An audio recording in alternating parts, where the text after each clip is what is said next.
মালির রাজধানীর বামাকো কিন্তু এখন সম্পূর্ণ দখলে আছে বিদ্রোহী গোষ্ঠীর, এবং এই বিদ্রোহী গোষ্ঠী নিজেকে এমনভাবে প্রমাণ করতে চায় যে আমি ফুলানি জাতীয় গোষ্ঠীর রক্ষক।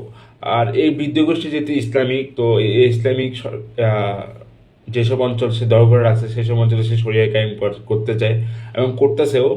তাদের যে শরিয়া যেটা তাদের বইয়ে যেটা লেখা আছে সেটা ওরা পালন করতেছে আফগানিস্তানের মতন।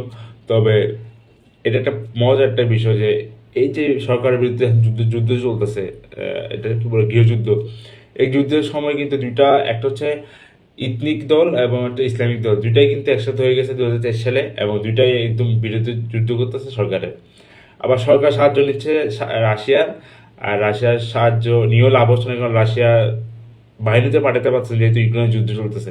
তবে সে বিভিন্ন গ্রুপ পাঠাচ্ছে, গ্রুপ পাঠানোর গ্রুপগুলো কিন্তু ঠিকমতো মালি সরকারকে নিরাপত্তা দিতে পারতেছে না, এবং জে9 কিন্তু প্রতিরক্ষা মন্ত্রীকে হত্যা করে ফেলছে। তো এই বর্তমান অবস্থা অনেক খারাপ, এবং এই বর্তমান যদি আর চলতে থাকে তাহলে দেখবো যে বুর্কিনা ফাসো, নাইজার, তা মালি, তিনটার পথ, মানে মালি পতন হলে বাকি দুইটার পতন হবে, এটা শিওর। ব্যাপারটা হচ্ছে এমন।